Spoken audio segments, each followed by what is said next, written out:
자, 2장 15절로 16절 한 목소리로 주의 말씀을 읽도록 하겠습니다. 시작. 이는 너희가 흠이 없고 순전하여 어그러지고 거스르는 세대 가운데서 하나님의 흠 없는 자녀로 세상에서 그들 가운데 빛들로 나타내며 생명의 말씀을 밝혀 나의 다름질이 헛되지 아니하고 수고도 되지 아니하므로 그리스도의 날에 내가 자랑할 것이 있게 하려 함이라. 아멘.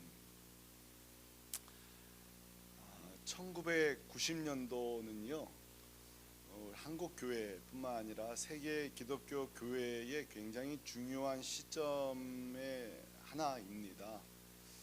왜 그런가 하면은 1990년도를 기점으로 해서 급성장하던 한국 교회가 정체 내지는 약화되기 시작한 시점이 1990년도입니다. 그래서 그 당시에 교회 목회자 성도들의 초관심사가 뭔가 하면 교회로부터 복음으로부터 우리 주님에 대해서 관심과 성도들이 나오는 것들이 반감되는 이 시대에 어떻게 하면 불신자들의 관심을 다시 복음으로 교회로 이끌 것인가 하고 모두의 초미의 관심사였습니다. 그때에 이제 선두주자, 이 고민의 끝에 대안을 낸 선두주자 중에 하나가 미국의 그 일리노이주에 있는 아마 몇 분 아실 거예요. 윌로우 크릭 교회에 있는 빌 하이벨스 목사님입니다. 이분이 아주 중요한 불신자들에 대해서 설문조사를 했는데 그게 뭐냐면은 왜 당신은 교회에 오지 않습니까? 당신은 왜 더 이상 복음에 관심이 없습니까? 왜 교회 나오지 않습니까? 하고 제가 기억하기로는 많은 분들의 설문조사했는데 결론부터 말씀드리면은 한 단어로 말하면 지루함이었어요. 지루함. 첫째로는 예배에 대한 지루함이었고요.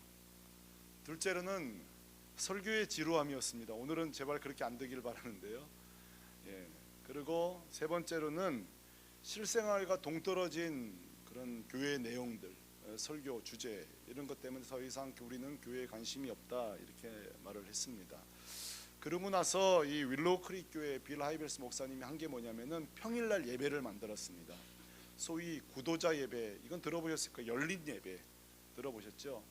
열린 예배를 만들었습니다.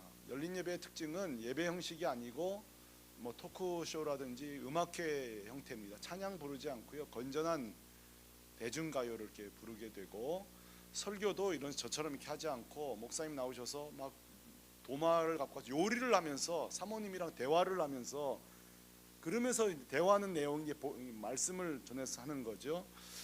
뭐 이런 식으로 모든 형태를 바꾸는 소위 불신자들을 초점으로 한 예배였습니다.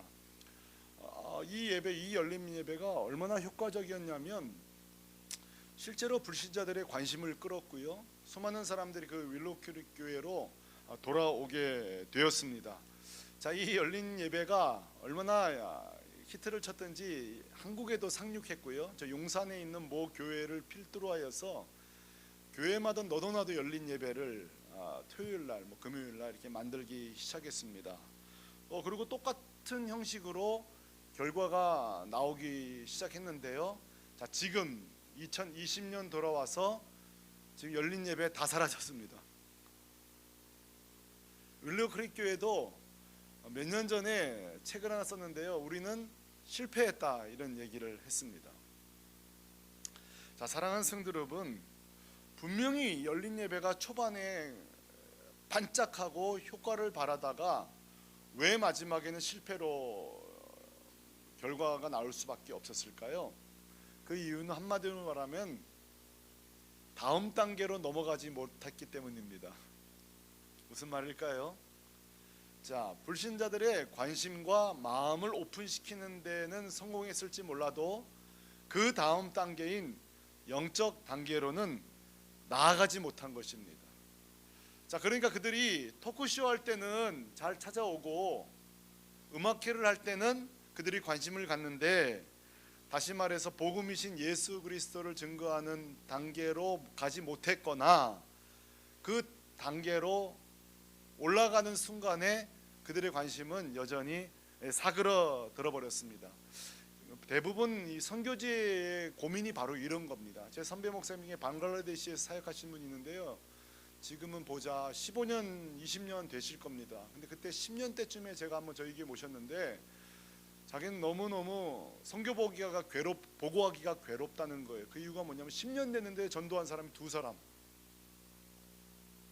여러분, 근데 이게요, 2사람이요, 아유 그거밖에 못했어, 그런 표현 한다면 그 정말 무슬림 선교 모르시는 겁니다. 무슬림 선교는요 10년에 1명 2명 어렵습니다. 그런 말씀하세요. 이 무슬림들이요 교회가 주는 의약품, 교회가 주는 생필품, 교회가 주는 식량은 다 받는데요. 그런데 이제 복음을 전하는 순간에는 다 거절한다는 거죠. 왜 그런지 아세요?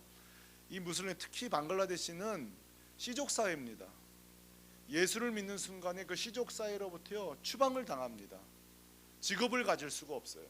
학교에 다닐 수 없습니다. 그래서 그 선교사가 하는 일이 뭐냐면 그 두려움을 이기기 위해서 학교를 세우고 부락을 만들어서 커뮤니티를 만들어주는데, 여러분, 내가 예수 믿는다는 이유로 부모로부터, 시족으로부터 더 이상 직장을 가질 수 없는 거예요.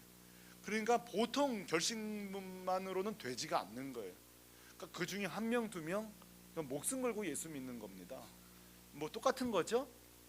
처음에는 육의 양식을 줄 땐 찾아오다가 영적인 단계로 건너갈 때는 이것이 통하지 않는 것입니다. 오늘 사도 바울이 지난주 말씀부터 빌립보 교인들에게 지금 주의시키고 있는 게 바로 이거예요. 복음에는 반드시 2단계가 필요하다. 지난주 말씀이 그래서 첫 번째로는 마치 우리가 밭을 갈고 곡식을 심기 전에 그 밭을 갈아서 토양을 만드는 것처럼 빛된 삶이 필요하다. 성도의 빛된 삶. 이 성도가 세상을 향하여서 지난 말씀에 흠 많고 어그러지고 거스리는 이 타락한 시대의 성도의 이 빛된 삶을 통하여서 그들에게 감동을 주어서 그들의 마음을 활짝 열어주는 이 첫 번째 열쇠가 필요하다. 근데 오늘 바울이 얘기하는 그것만으로 안 된다는 거예요. 모든 전도가 여기서 끝나버린다는 거예요. 그 다음 영적 단계는 무엇일까요? 오늘 16절에 이렇게 분명하게 우리에게 말씀하고 있는데 한번 따라 하실래요? 생명의 말씀을 밝혀. 생명의 말씀을 밝혀. 이것이 바로 바울이 우리에게 소개하는 2번째 영적인 단계입니다. 자, 우리 성도님들의 그 빛된 삶, 헌신과 이 섬김을 통하여서 불신자들은 마음이 열립니다. 왜 그렇죠? 오늘날처럼 깍쟁이 시대에, 오늘날처럼 개인주의 시대에, 오늘날처럼 내 것도 내 거지만 네 것까지 내 거로 삼으려는 이 마지막 때에 아낌없이 나눠주고 섬겨주는 그 성도들의 빛된 삶은 그 불신자들의 마음을 여는 데 굉장히 효과적인 열쇠죠. 자, 그러나 바울은 그 다음에 반드시 생명의 말씀을 밝혀주어야 된다. 오늘 말씀이 사실 이 굉장히 중요한 부분입니다. 생명의 말씀을 반드시 밝혀줘야 된다. 우리의 빛으로 안 된다는 거예요. 진리의 빛으로 실제 그 영혼까지 생명의 빛을 비춰줘야 된다. 오늘 이 저녁에 여러분 이 생명의 빛 다시 한번 정리할 때에 우리 마음이 뜨거워지기를 원합니다. 여러분, 이 생명의 빛이 무엇입니까? 이 생명의 말씀이 무엇입니까? 죄와 사망이었던 우리에게 생명으로 오신 예수 그리스도시죠. 여러분, 우리가 한번 생각해 봐요. 예수 그리스도가 이 땅에 생명으로 오시기 전까지 우리의 원래 운명이 뭐예요? 우리의 영적인 원래 운명이 뭐죠? 우리는 죄와 사망입니다. 씻을 수 없는 우리의 운명이에요. 우리의 현주소는 저주입니다. 진노의 자녀입니다. 이게 우리의 모습이에요. 대학을 나와도 죄인이고요, 박사가 돼도 저주의 사람이고요, 수천억을 가져도 결국은 사망이고요. 이 땅에 뭘로 우리를 치장해도 결론은 사망이라고요. 피할 수 없는 거죠. 그러나 우리 하나님께서 우리에게 아들 예수 그리스도를 보내주셔서 여러분 우리에게 생명을 주셔서 죄와 저주, 진노했던 우리들이 우리 주님을 통해서 우리가 생명을 얻게 된 줄로 믿습니다. 여러분, 이 문장을 들을 때에 우리의 가슴이 이렇게 뜨거워지지 않는 것에 대해서 참 우리가 하나님 앞에 탄식해야 됩니다. 정말 우리가 이 복음을 들을 때에, 이 맹숭맹숭할 때에 정말 주님 앞에 무감각해진 우리 영혼을 놓고 기도를 많이 해야 됩니다.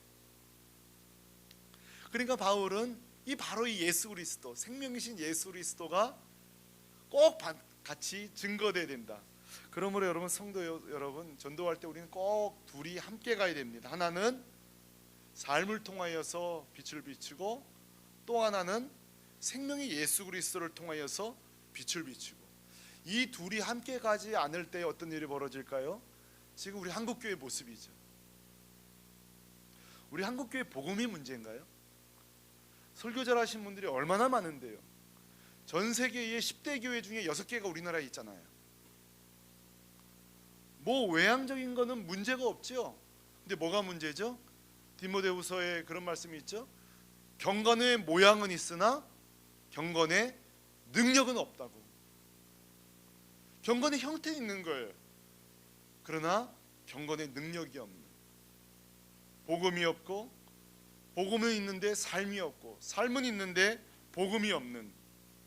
그러므로 이 빛된 삶, 그 다음에 생명의 말씀은 떨어질 수 없는 전도의 본질이죠. 마치 음악을 들을 때에 서곡이 있잖아요. 서곡, 그렇죠?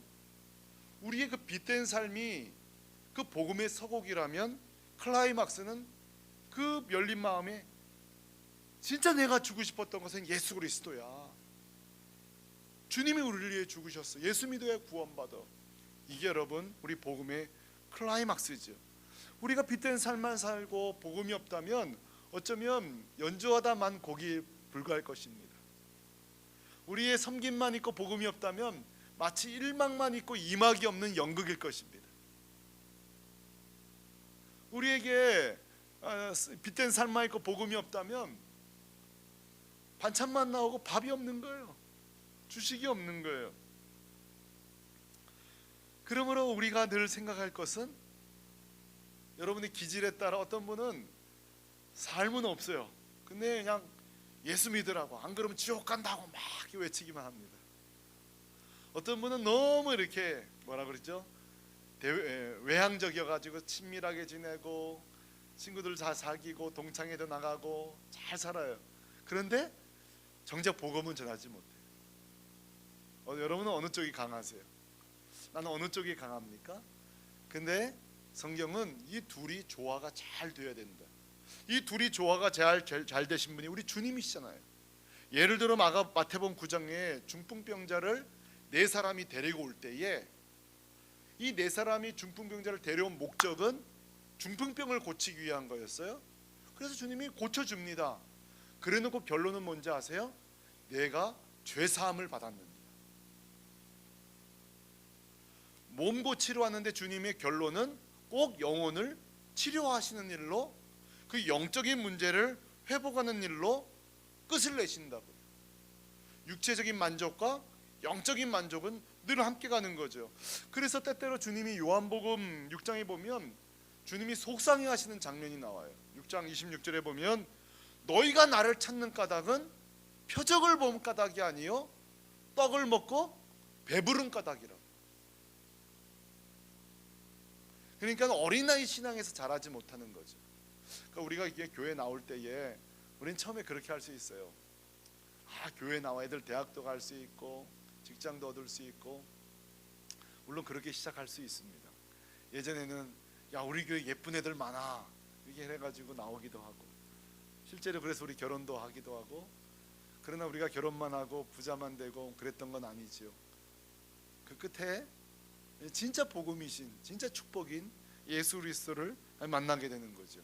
그러나 우리 주님은 이제 끝까지 백성들이 육의 문제, 이 육적인 빛에만 즐거워하는 모습에 주님이 탄식하는 장면이 나옵니다. 그래서 마태복음 9장 35절에 주님의 사역을 이렇게 싹 정리하는 한 문장이 나와요. 같이 한번 읽어보실래요? 시작. 예수께서 모든 도시와 마을에 두루 다니사 그들의 회당에서 가르치시며 천국 복음을 전파하시며 모든 병과 모든 약한 것을 고치시니라. 자, 모든 약한 것만 고친 게 아니라 천국 복음을 전가하면서, 그래서 제가 참 존경하면서도 저보다 나이는 어리지만 존경하는 한 의사분은요, 할 수 있는 대로 진료를 좀 오래 하는 편. 여러분, 우리 사실 진료 받으러 가면 정말 우리 거짓말 안 보태고 한 2, 3분 진료하나요? 후딱 나오죠. 최선을 다해서 진료해 주시면 해드려요. 예. 그리고 참 보편적이지만 신앙의 용어를 써요. 야, 조물주가 우리 몸을 잘 만들어놔서 우리가 이 정도로 덜 아픈 거라고. 최대한 복음적인 요소들을, 복음적인 용어들을 써가면서 복음을 전하고. 너무너무 훌륭하죠? 그런 분들이 많아요. 자기 삶 속에서 자기가 무슨 장사를 하든지, 자기가 화초를 가꾸든지 뭘 하든지 간에 그 빛된 섬김만인 것이 어떻게 해서든지 복음을 전하려는 태도가 있는 거죠. 자, 오늘 우리는 이 말씀을 통하여서 이제는 알게 됐습니다. 오늘 말씀을 들으면 어떤 사람은 그래, 내가 조금 섬김과 헌신이 더 필요하다. 지금 여러분 주변에 복음은 전하지만 그들의 마음이 안 열린다면 먼저 1번이 해결 안 됐을 수도 있습니다. 더 많은 섬김과 더 많은 헌신이 필요합니다. 그 영혼을 녹일 수 있는. 왜 이 말이 중요한가 하면 실제로 교회에 나오신 분들 가운데 복음을 완전히 이해하고 전도를 받아서 그래 내가 예수 믿어야 되겠구나 나오신 분들은요, 실제 30%가 넘지 않습니다. 그냥 옆에 하는 누나가 너무 친절해서, 앞집 사는 동네 아줌마가 우리 남편 아플 동안에, 병간호할 동안에 내 아이들을 돌봐줘서, 학교에서 친절을 베푸는 친구 때문에, 다 이런 식으로 이 빛된 삶 다음에 마음이 열려서 오는 거지 복음은 잘 모를 때가 있어요. 그러므로 오늘 우리가 이 말씀 앞에 첫째로는 여러분 이웃들 속에서 내 삶에 빛된 삶이 있는지 살펴봐야 될 것이고, 자, 여러분 삶에 빛된 삶은 있어요. 그런데 내가 그 타이밍을 지금 놓치고 있구나. 이제는 이 정도 됐으면 복음을 증거해야 되는데 내가 이걸 못하고 있구나 하신 분 있으면 한번 용기 내서 복음을 전해봐야 되겠죠. 다시 말해서 오늘 빛된 삶과 복음은 함께 가야 되는구나, 이제 우리는 알게 됐어요. 자, 문제는 오늘 이 설교를 통해 알게 되었을지라도 여전히 우리는 주저합니다. 두 가지 이유 때문에 여전히 우리는 주저합니다. 왜냐하면 우리는 두려움이 있기 때문에 그래요. 첫 번째 두려움은 이것입니다. 내가 전하는 복음이 과연 저 사람이 믿을까 하는 두려움입니다. 우리는 어릴 때부터 거절당하는 거에 대한 두려움이 있잖아요. 여러분 그렇잖아요. 예. 이렇게 사랑한다고 표현을 해도 요즘 애들 용기가 없어가지고 거절당하는 거에 대한 두려움. 근데 우리 옛날에는 그런 거 없잖아요. 막 안 되면 말고 그래서 엄청나게 막 했었죠.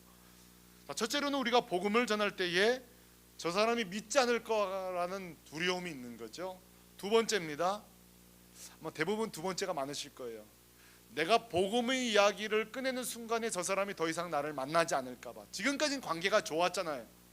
같이 냉면도 사 먹고 같이 차도 마시고 같이 카페도 가고 놀러 가고 여기까지는 좋았는데 내가 복음을 꺼내는 순간에 더 이상 나를 만나지 않을 거라는 두려움이 있는 거예요. 어떻게 여러분 동의되세요? 그런 두려움이 있으신가요? 그래서 계속 우리가 타이밍을 놓치고 있잖아요. 지금 할까? 아니 좀 더 기다려야 될까? 두렵죠? 자, 그러나 여러분 여기에 대한 답이 있습니다. 방법이 있습니다. 사도 바울이 우리에게 제안을 하는데요. 첫 번째로는 뭔가 하면은 지혜로운 방법입니다. 두 번째로는 담대함입니다. 첫째로 지혜로운 방법이라는 뭔가 하면은 에베소서 2장에 바울이 잘 쓰는 건데요. 자, 보세요. 이런 식이죠. 직접적으로 복음을 전할 수 없지만 분명히 우리 성도들의 삶을 통하여 불신자들의 영혼이 많이 열렸어요. 분명히 저분은 다른 사람과 다르구나. 역시 교회 다닌다고 들었는데 훨씬 나의 친절하구나. 내가 상대할 만하구나 하면서 우리들의 삶에 대해서 반드시 호기심을 갖습니다. 관심을 갖고요. 조금 더 나가서 저렇게 저분처럼 살고 싶다는 마음도 가질 수 있습니다. 많은 경우가 그렇습니다. 그리고 어떻게 저분은 저렇게 살 수 있을까 하고 좀 궁금해할 것입니다. 그래서 우리가 풀 가스펠은 전할 수 없지만 중간중간에 사도 바울이 잘 쓰는 방법은 나는 전에는 이런 사람이었다. 근데 예수 믿고 이렇게 되었다. 이 사도 바울이 이런 간증을 참 많이 해요. 우리가 이 방법을 쓰는 게 좋습니다. 그들의 마음이 활짝 열리지 않았다면 언니는 왜 이렇게 친절하세요? 또는 아유 참 나에게 왜 이렇게 잘해주세요? 그러면은 우리도 그 방법을 아이고 무슨 소리야? 난 예수 믿기 전에는 이러지 않았어. 아이고 내가 그런 말 하지만 아직도 부족해. 그나마 예수 믿고 이만큼 된 거야. 우리의 빛된 삶과 사도 바울이 잘하는 게 뭐냐면 빛된 삶과 이 복음을 슬쩍 연결시키는 것입니다. 예. 굉장히 제가 열심히 설명하는데 별로 이렇게 나는 할 마음이 없다는 표정이신데요. 실제 제 삶 속에서 굉장히 효과적이었습니다. 예. 물론 어떻게 형처럼 살 수 있어 이런 말을까지 가야만 되는 건데 그래도 예수 믿는 사람들은 훨씬 낫습니다. 그래서 여러분 우리가 찬스를 기다리는 거예요. 우리의 사랑과 선행 가운데 아유 나는 형밖에 없어 라든지 아유 나는 언니밖에 없어 아주머니밖에 없어 사장님밖에 없어 이럴 때에 아유 말도 마 난 전에 훨씬 나쁜 사람이었어 지금도 아무 그나마 예수 믿고 이렇게 된 거지. 아유 교회 다니면서 바뀐 거야. 앞으로도 난 더 기대가 돼. 난 주님 받은 다음에 세상에 난 그전에 사람도 아니었어. 이게 사도 바울의 방법이에요. 전에는 내가 괴수였다. 이제는 내가 이런 식으로. 이건 할 수 있잖아요. 그렇죠? 이럴 때에 그 사람들은 그 변화의 분기점에 뭐가 있는 거예요? 예수 그리스도가 있는 거예요. 그 변화의 분기점에 복음이 있는 교회가 있는 거예요. 조금 한 걸음 더 나가 아유 나도 지금 모방 중이야. 누구를 모방? 아유 우리 교회 가면 우리 장로님들 안수집사님들 특히 내가 우리 소구이라는 게 있어. 아유 거기 참 내가 배울 만한 분들이 많아. 난 멀었어. 내가 지금 악착같이 교회 나오는 이유가 뭔데? 그분들 때문이야. 아유 진짜 신기한 건 그분들이랑 2년째 같이 있는데 나도 바뀌더라고. 계속 우리 변화의 요인이 그 변화의 이유가 복음이라는 것을 예수님이라는 것을 그리고 믿는 자들과 함께 있기 때문에 교회 때문이라는 사실을 저는 이게 참 좋은 방법이다. 우리의 삶과 이 복음을 연결시키는 얼마나 귀한지 몰라요. 자 이것이 이제 간접적인 전도 방법인데요. 두 번째는 이제 여기까지 우리 나가요. 그것은 바로 적극적인 방법입니다. 그것은 뭔가 하면 돌아가지 않고 직접 복음을 전하는 것입니다. 그러나 이거는 아까 우리가 그런 두려움이 있다 그랬죠. 내가 전하는 복음이 과연 통할까? 잘 설명도 못하는데 그리고 저 사람에게 거절당하면 어떡할까? 그러나 여러분 사랑하는 성도 여러분 걱정하 덜덜덜 마십시오. 여러분이 잘 못 전할 거 걱정하지 마십시오. 덧없는 거 걱정하지 마십시오. 부족한 거 걱정하지 마십시오. 왠지 아십니까? 복음 자체에 능력이 있기 때문에 그렇습니다. 한 의사가 약을 지어줄 때에 그 약재의 능력이 있기 때문에 지어주는 거지 마술 부리는 거 아니에요. 한약사가 그것은 뭐 약다리면서 거기 막 주문해 옵니까?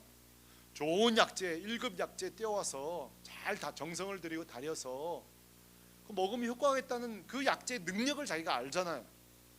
그러니까 한 의사가 속이는 게 아니고 권하는 것처럼 우리의 조금 전도훈련 받으시고 앞으로 저희 교회 전도훈련 하겠습니다만 기술이 훨씬 효과적인 건 맞죠. 그러나 여러분 절대 잊지 마십시오. 제가 이 부분을 주일 설교 다시 할 텐데요. 이렇게 얘기해도 끝까지 전도의 효과가 나에게 달려있는지 아는데요. 천만에요. 요리도 일단은 재료가 좋아야 맛있는 것처럼 여러분의 의사와 여러분의 태도와 여러분의 기술과 관계없이 있는 그대로 복음만 전하면 복음 자체에 능력이 있는 줄로 믿습니다. 그래서 로마서 1장 16절에 이 복음은 모든 믿는 자에게 구원을 주시는 하나님의 능력이 됨이니라 그랬어요. 여러분 이걸 믿습니까? 이걸 믿으셔야 합니다. 이게 안 믿어지면요 계속 전하는 나에게 집중하는 거예요. 우리는 수도꼭지예요. 여러분 수도꼭지가 지가 물이 아니잖아요. 열면 우리는 물이 나오는 통로 역할만 하면 되는 거예요. 그 우리를 통해 나오는 물의 능력이 있는 거지 그 수도꼭지가 자체가 능력이 있는 게 아니라고요. 우리가 전도할 때에 이 부분은 아무리 강조해도 지나치지 않습니다. 복음은 나에게 달려. 복음 자체가 전하는 순간에 능력이 있다는 거죠. 그래서 로마서 10장 17절에 바울이 깨달은 게 뭐예요? 나는 그냥 전하기만 하면 되는구나. 왜? 믿음은 들음에서 나기 때문에. 들음은 그리스도의 설명이 아니라 말씀으로 말미암느니라. 우리의 효과적인 전도, 설득, 변증, 효과적인지는 몰라도 결정적이지는 않습니다. 한 사람이 구원받고 예수를 믿게 되는 것은 그 복음 진술 자체의 능력이 있는 줄로 믿습니다. 그러므로 우리는 늘 전도할 때에 전도하는 우리 자신에게 집중하면 안 돼요. 그 복음이 그 영혼 속에서 살아서 역사하신다는 거죠. 그 증거를 두 개만 대볼게요. 누가복음 24장 45절에 이런 말씀이 나옵니다. 같이 한번 읽어보시죠. 시작. 이에 그들의 마음을 열어 성경을 깨닫게 하시고. 자, 그 마음을 연 거에 누구예요? 주님이 깨닫게 하신 거예요. 이 말씀은요, 빌립보 성도들은요 잘 이해할 거예요. 왜냐하면 빌립보 지역의 교회 자체가 주님이 열어주셔서 세워졌거든요. 사도행전 16장 14절에 두아디라에 이 바울이 도착하여서 첫 번째로 교회 예배 처소가 없을 때에 벌어진 일이 뭐죠? 같이 읽어봅시다. 두아디라시에 있는 자세 옷감 장사로서 하나님을 섬기는 루디아라는 여자가 말을 듣고 있을 때에 주께서 그 마음을 열어 바울의 말을 따르게 하신지라. 자, 말한 건 누구예요? 말한 거는 바울이에요. 자, 바울의 말을 따르겠는데 바울의 말에 능력이 있었던 게 아니에요. 주께서 그 마음을 열어주셨다는 거예요. 이것이 바로 복음의 능력입니다. 사랑하는 성도들, 복음은 타이밍이 문제가 아닙니다. 복음에 대한 담대함입니다. 저도 지나간 세월 생각할 때에 조심스럽고 자연스럽고 상대방의 마음을 불편하게 하지 않는다는 이유로 소극적으로 복음을 전했는데요, 오늘 말씀을 묵상하다가 깨달은 것은 복음 자체에 대한 확신이 내가 없었구나. 이게 변명이었구나. 때가 됐으면 열어주시는 것은 주님이요, 나는 전할 뿐이다 하고 담대하게 복음을 전했어야 되는데 그러지 못했던 거죠. 반대로 다른 확신이 있어요. 우리 아버지는 절대 예수 믿을 사람이 아니에요. 오히려 안 열린다는 확신을 갖고 있으니, 여러분, 시험 보는 학생이 떨어질 거 생각하고 사업하는 사람이 사업 망할 거 생각하고 전쟁 나갈 사람이 총 맞아 죽을 생각하고 나가겠어요? 시합하면 이길 생각해야 되고, 시험 보면 잘 볼 생각해야 돼. 사업하면 성공할 생각해야죠. 어느 누가 실패할 걸 확신하면서 나가겠나요? 하물며 이런 복음은요, 그 자체가 능력이 있다고 했으니 우리가 할 일은 믿는 것입니다. 하나님이 복음 자체에도 능력이 있을 뿐만 아니라 주께서 그 마음 문을 열 것이라는 것을 믿는 것입니다. 오늘 말씀을 통하여서 우리 두려움의 근거는 상대방이 막 우락부락하게 생겨서 내 복음을 안 받을 것 같아서가 아니라 복음 자체에 두려움이 있었던 거죠. 확신이 없었던 거죠. 그리고 나 자신에 대한 두려움이 있었던 거죠. 사랑하는 성도들, 오늘 말씀을 통하여서 우리 세 가지 적용하기를 원합니다.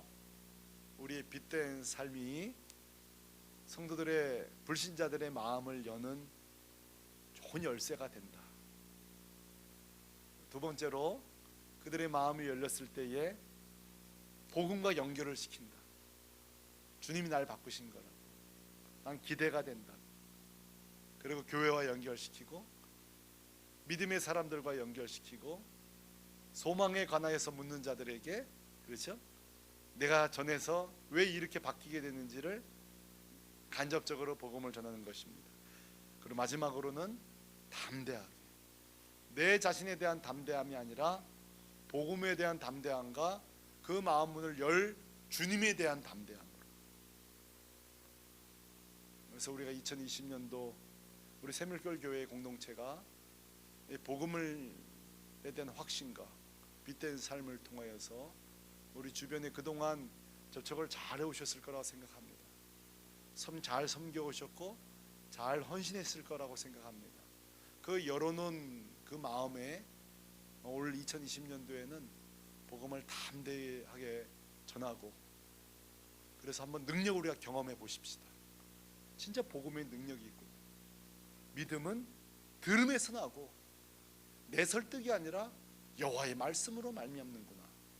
이 오늘 몇 개 찾아본 이 말씀이 우리 삶 속에 실체인 것을 경험하는 저와 여러분 되시기를 간절히 소망합니다. 같이 한번 기도하겠습니다. 이 시간에 그렇게 오랫동안 섬기고 사랑했던 그 전도 대상자를 한번 떠올려 보시지요. 그리고 오늘 이 말씀을 바라보십시다.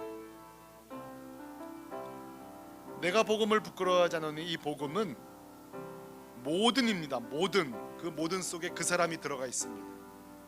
모든 믿는 자에게 구원을 주시는 하나님의 능력이 됨이니라. 믿음은 들음에서 나며 들음은 그리스도의 말씀으로 말미암느니라. 이에 주께서 그들의 마음을 열어 성경을 깨닫게 하셨다 그랬습니다. 자, 어제는 안 들었어도 오늘은 듣는 날이 올 수 있습니다. 우리에게 달려있지 않습니다. 이 시간에 기도할 때에 첫째로는 내 삶에 빛된 삶과 헌신이 있게 하시고 몸으로 전하는 복음, 두 번째로는 입으로 전하는 복음. 2020년도 나를 통해 몸으로 입으로 복음이 힘있게 증거되게 하여 주옵소서. 같이 기도하겠습니다. 할렐루야.